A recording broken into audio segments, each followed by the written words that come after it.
The Instructor Podcast with Terry Cook, talking with leaders, innovators, experts and game changers about what drives them. Welcome to the Instructor Podcast. I am your splendid host, Terry Cook, and I'm thrilled to be here with you today because this episode is a special one. I'm giving you a behind-the-scenes look at the best of our premium content from the last month, including sharing some key learning points and some exclusive clips from within the membership. So you'll not only get to see what's gone on in premium throughout July, you'll also get some action points too. And let's start with my big 5 takeaways from July. Number 1, put through the noise and be yourself in your teaching. You want to learn from different sources and different trainers, but always adapt ideas so they fit into your style and your pupils. Copying someone else entirely rarely works. Your authenticity is what makes your teaching effective. Number 2, stand out for the right reasons.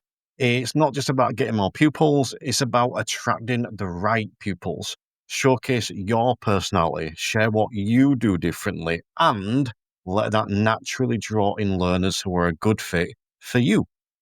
Number 3, ask this key question every lesson. So keep things focused by regularly asking yourself, is what I'm doing right now helping my pupil learn in the best way? If the answer is no, change something. Whether it's the task, the support, or the environment, keep your pupil learning and ask that same question. Number 4, think beyond the lesson. Your value to your pupils can extend far beyond the hour in the car. Small touches like open communication, useful resources, or personal gestures can strengthen relationships, boost learning, and generate recommendations. And key takeaway number 5, less noise, more action. Don't get stuck endlessly consuming information. Focus on acting on the ideas that resonate, and remember, it's okay to take breaks to recharge. CPD is most effective when it's balanced with rest. Now, there's plenty of takeaways from July, and whilst everyone's learning points will be different, they were my top 5. But I want to tell you what's available in the premium membership, what dropped this month. Now, firstly, we had 4 episodes that I call the Instructor Unplugged. These are 10 to 20 minute trainings where I offer updates and share something to hopefully get people thinking and take action. Now, in July, we discussed how long do you wait?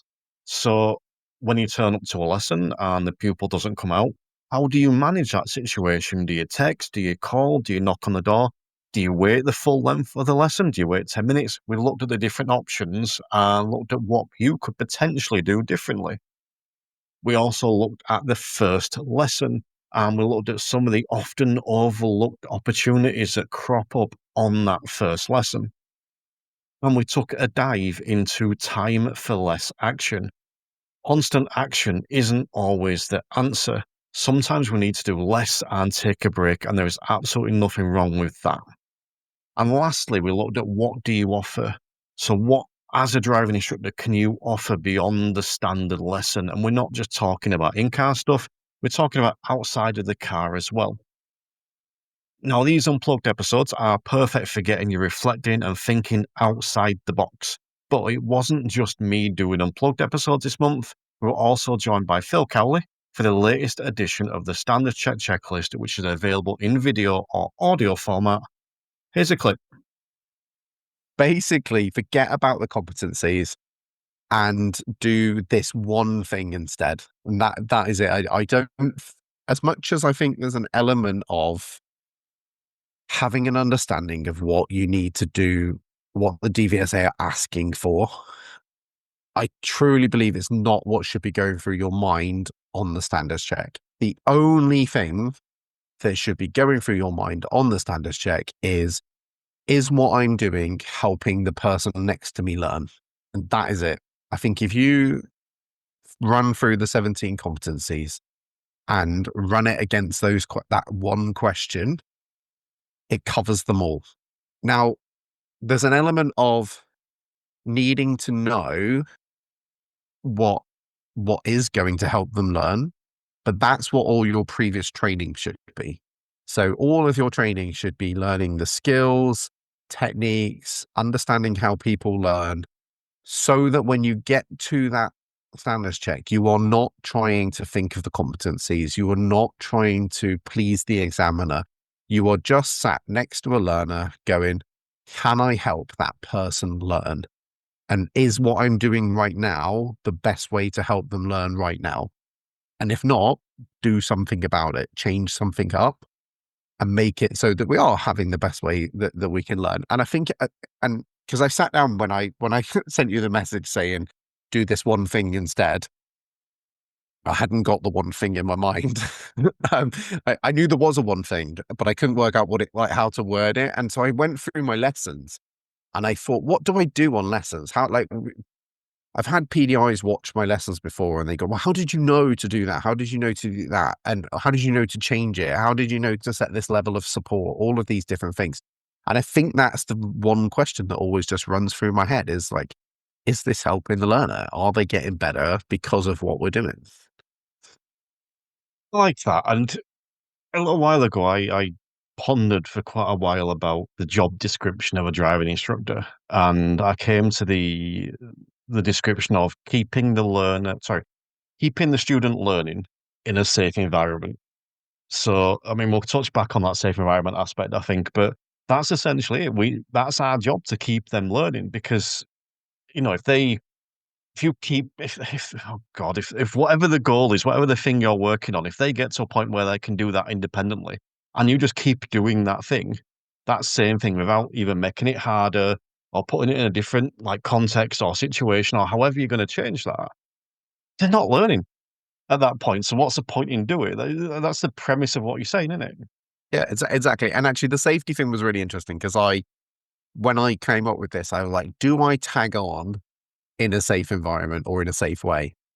And I thought about it and then I was like, no, actually, because keeping them safe is a learning environment. You having a safe like learning environment is going to help them learn. So it covers that too. So if we're in unsafe situations, if I'm putting this pupil into a scenario that they can't handle, therefore not safe, we're not learning. If I'm letting my pupil drive into a roundabout in front of someone and they're honking the horn, we're not learning.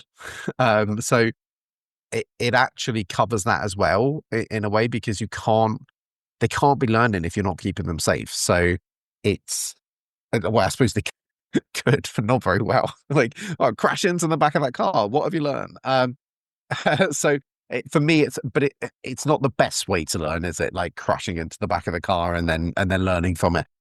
Because you're going to knock your confidence, like even just letting them, like you say, letting them roll in front of someone on a roundabout and they get the consequences of that. They will learn from that, but is it the best way for them to learn? Have we now scarred them with this issue? If every time they come to that roundabout now, they're going to remember that moment. Whereas, like, really good example is my daughter crashed my car at a roundabout, and yes, she learned from it. She won't do it again, but every time she comes to that roundabout, she calls it crash roundabout, and she's like a bit worried and anxious about it. So it's not the best way for her to have learned that lesson. So I think the safety thing for me is covered in a safe environment is a space to learn. So actually it's covered in that. Am I helping them in the best way? And that was Phil Cowley on the Standards Check checklist. And that is an ongoing series looking at, well, the Standards Check or the Part 3, whichever way you want to look at it. And so far, we've had 17 different trainers on. And initially, we ran through all 17 competencies, one with each trainer. So if you're stressing over the Standards Check or the Part 3, this will help you understand what's expected and keep those stress levels down. Now, July also saw the third installment of the Instructor Meganar. If you haven't come across this before, that is 9 speakers delivering exclusive 20-minute presentations. And the speakers this time were Phil Cowley, Rebecca Morris, Kevin Tracy Field, Hannah Campbell, Hayley Field, Graham Carter, me, Andy McFarlane, and Tom Stenson. Now, all 3 of those Meganars are available in the premium membership. That's 27 different presentations available to watch or listen. So you can listen in your car, you can watch on your TV, your phone, your iPad, whatever works. All that is available for you right now.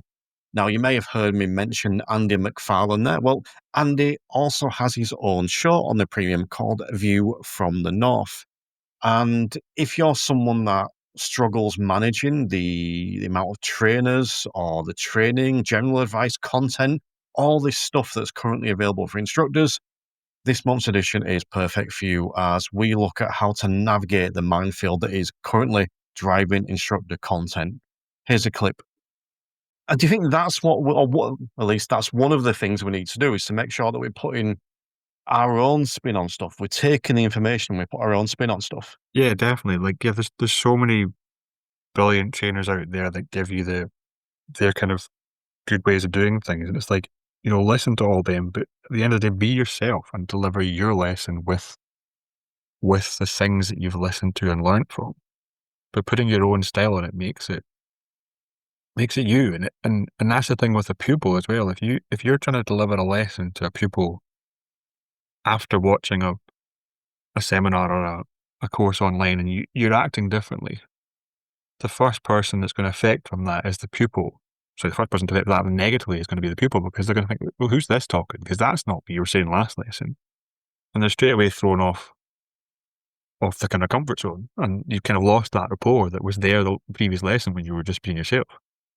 And also that I'm not saying that you don't try and adapt the way that you're teaching because of what you're learning, but it's that you need to do it, weeks in advance of an assessment or a test, or, do it in every lesson. Don't try and change who you are for the purpose of the test, because it's not going to help you. Can you relate that back to...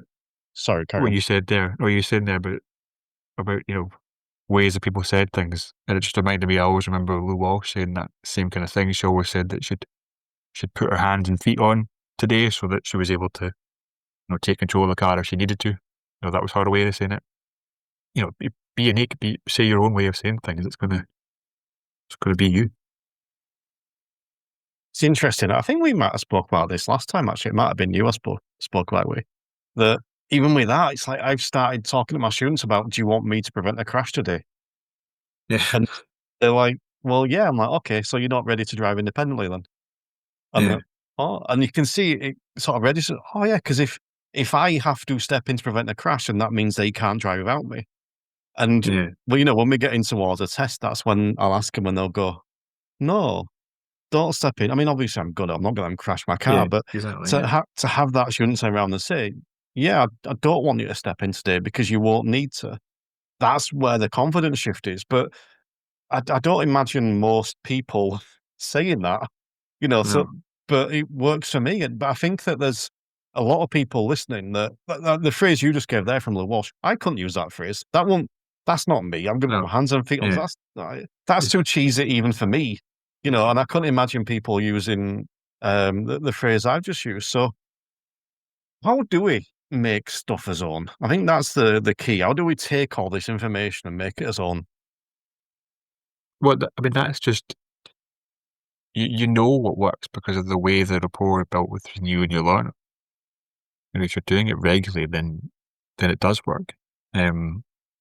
I think, again, I was talking about that PD I saw. She'd messaged me after reading somebody else's kind of briefing and said, is this what you'd say? And I said, no, say what you normally say, because that's you, what you normally say. Trying to say somebody else's words isn't you, and it's not natural. It's like you're forcing it to say it. And then because you're forcing yourself to say it, you'll probably forget parts of what you're trying to say.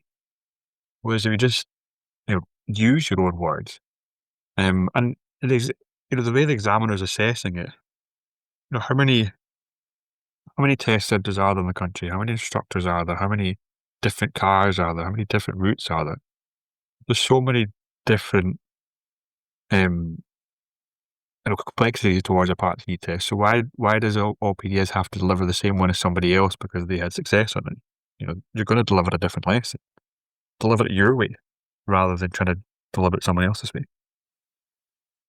So Andy runs a regular series called A View from the North over on the Instructor Podcast Premium. There's 3 episodes in there now. And I think the key takeaway from this episode was understanding is more important than imitation. Knowing why you're using that technique, not just repeating phrases, because if you try and copy someone else's training style, it doesn't work for you if you don't understand it. If someone questions you on it or asks you about it, you won't be able to explain it. So making sure you understand the actual things you're teaching. But as well as these deep dive episodes that we do, like the standards checklist and View from the North, we also release short lessons. Now, you may have come across some of these in the public podcast, because we do eventually release these into the public, but we are quite a way in front with these on the premium membership, and we released 3 this month. So first up, we had Finding Your Niche with Robin Bates. That was followed by Easy Test Routes, where I spoke to the DVSA's Chief Assistant Examiner, and Why Would You Request a Standard Check with Phil Cowley, who's been very prominent in the membership this month. And short lessons are basically where I go back to an episode that's a few years old and take out a 10, 15, 20-minute at the most audio clip so we can get some bite-sized information, some bite-sized chunks of wisdom. Now, all the stuff I've mentioned so far is available in the £10 tier, but if you want to really upgrade your CPD, we also have a £22 tier, which give you access to expert sessions, of which there's currently 20. Now, the latest was released in July as I explained how and why to stand out as a driving instructor. Here's a clip. And then the last thing I want to mention here is the and not but instructor. Too far. The and not but instructor. And you may have heard me talk about this before, but I think this is really big, and it's about how you stand out. Because you think about how your learners may recommend you. Do you want to be recommended, go with Terry, he helped me pass first time, but it was always late. Go with Terry, he helped me pass first time, but he used to send me inappropriate messages. Go with Terry, he helped me pass first time, but I don't know, he always cut lessons short, or his car smelled, or his car was dirty, or, whatever it is. Do you want to be that but instructor? Or do you want your students to recommend you and say, go with Terry, he helped me pass first time, and he always turned up early. Go with Terry, helped me pass first time, and he was really flexible with his lessons. If I got to him early enough, he'd always try and accommodate me. Go with Terry, he helped me pass first time, and we did motorways before my test. So you can see there, if you stand out for the right reason, then you are going to create that and instructor mentality, not a but instructor, when you get your recommendations from your learners. So Kev says, people see the effort Terry puts in, which has built his credibility and reputation. It wasn't an accident. You know what? Say nice things to me. I'm happy with that. When I say it was an accident, it's an accident that I didn't intend to stand out. That was the thing. It was never, I intended to stand out with the learners, but not as an instructor. Now I do. Now I intend to stand out because of everything I do. Anyway, let's move on. So we spoke about why you might want to stand out as an instructor. Let's talk a little bit about how. And we're going to look at 2 specific areas. And we're going to look at social media, and we're going to look at what you offer. So the first thing I want to speak about with social media is your personality. Now, you do not have to be a numpty like me and do videos and get pictures of yourself doing the double thumbs up and do podcasts and all this kind of stuff. That's not a necessity to get your personality out there. When we're talking about getting your personality out there, we're talking about how you speak, how you come across, the things you like, the things you're passionate about. So when you're on social media, don't copy and paste over people's stuff all the time. Use it as inspiration. Don't just do past pictures. Go and find something that entertains you. So maybe you're big into Formula One. Okay, cool. You're into Formula One. You've just got a topic that you can talk about on all your social media, not all, but a lot of your social media posts. You could talk about the fact that racing drivers are trained to not think about not hitting the wall. They're trained to think, stay on the track, look at the track. Because if you're thinking about not hitting the wall, what are you actually thinking about? You're thinking about hitting the wall. When you think about stay on the track, you're thinking of staying on the track, and we can roll that into the clutch. If you're thinking about not stalling, you're more likely to stall because you're actually thinking about stalling. Whereas if you're thinking about keeping your clutch still, then you're more likely to keep your clutch still. So you can tie all of this stuff in, and it makes you stand out because you're putting your personality about the things that you like. And again, if you're talking about Formula One, you're going to attract people that like Formula One. Great, you've already got a connection and a rapport, but you won't rule out the people that don't like Formula One. And that was me presenting an expert session, the most recent expert session in July. And there's currently 20 of those expert sessions, and we try and cover topics that aren't always covered elsewhere. For example, we've had Chris Spencer discussing how to teach roundabouts. Dr. Liz Box presented her findings on working with parents. Ray Seagrave explained how to build good rapport with students. Now, all these are recorded and kept within the interactive tier so you can watch or listen back whenever suits you. You can listen in your car, watch on your TV, phone, whatever works. Now, we call the £22 tier the interactive tier as it also gives you the opportunity to join the recordings live and ask questions. Now, all the guests so far have been more than willing to stay back and answer any questions and interact as much as you want. And I encourage all the members of the interactive tier to come along and jump in live when they can. But as well as the expert sessions, you also get access to online coaching every month. So every month I host what I call problem solver sessions, and these are 2-hour blocks that are scheduled in advance. So you can go and find out where they are and come along and get some coaching or mentoring or whatever you want to phrase it as. I call them problem solver sessions. In July, I did 3 of these, and I was able to help some people that came along, and they're essentially group coaching because you can come in and drop in any time during those sessions.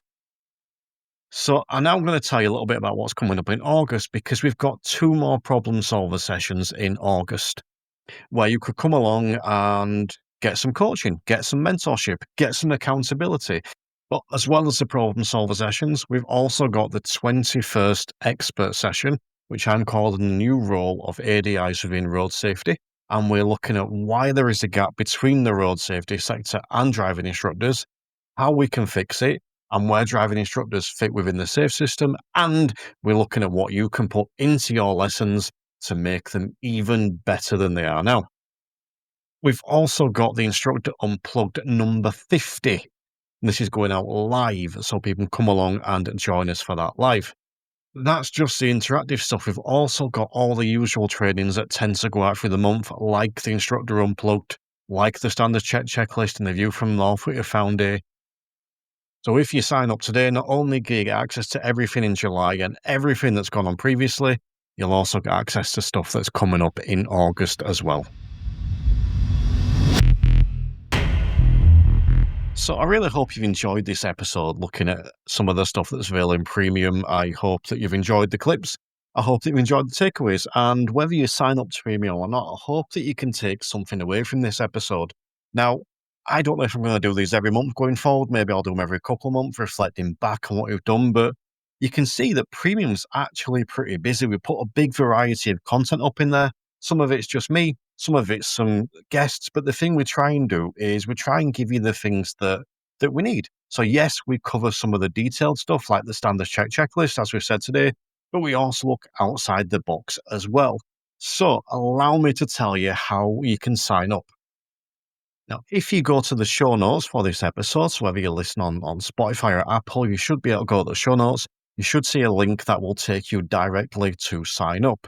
If you can't get to that link for any reason, there are 2 places you can go. You can go to the Instructor Podcast website, which is theinstructorpodcast.com, or you can go to the Patreon website, which is where it's hosted, patreon.com/theinstructor. Either of those will get you to where you need to be. And there's a few different ways you can sign up, because there are 4 different tiers available. There is a £2 tier, which is just a way to support the show. So if you are enjoying the public podcasts but don't want any more, but you want to contribute to the running of the show, sign up to the £2 tier. You won't get anything at all, but it's a way of contributing towards the running of the show, and it's very much appreciated.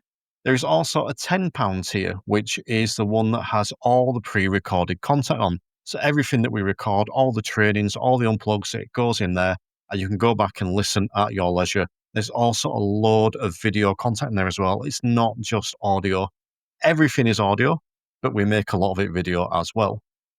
But if you really want to step up your CPD game, if you want to upgrade your CPD, join the £22 tier. That's the interactive tier, where not only do you get everything we've mentioned previously, you also get the expert sessions, you get to come along to all those live recordings, and you get the coaching sessions as well that we've spoken about previously. And recently, we added on a fourth tier just to make it a bit more complicated for you, and this is the Honest Truth tier. So you can sign up for £24, so £2 extra, and you get everything we've spoken about, plus you get the Honest Truth included in your membership for an additional £2. So there's 4 tiers there. Go and choose which one works for you. If you want to test it out, there is currently a week's free trial for the £10 tier. So go and dive into that 3 weeks trial and make the most of it. But if you're someone that wants to get stuck in and likes a bargain, you can sign up for a year, and for that year's membership, you get a 16% discount. But there is also no committal. If you want to go month by month and you want to leave at any point, you can do. Now, full disclosure, most people stay because it's really good, but there are a few people that come in for 2 or 3 months and then disappear for a month or two, and then come back for a few months and then disappear for a month or two. They mix up their CPD like that, and you can do that. You are more than welcome. But the last thing I want to tell you about today is the fact that you can get access to everything in the membership through Spotify and Apple Podcasts as well. So when you sign up to the membership, you can get an RSS feed link, which will take you to Spotify or Apple and listen to everything through there as well. Or you can use a dedicated platform, which is Patreon, and that over there you can get access to all the video, all the written, all the audio content, everything there. Lastly, if you've got any questions, don't be afraid to reach out for me. Hopefully I'll see some of you over in the membership, because it is definitely worth it. And hopefully after you've seen what we've got to offer just from July today, I'll see you over there. But for now, let's just keep raising standards.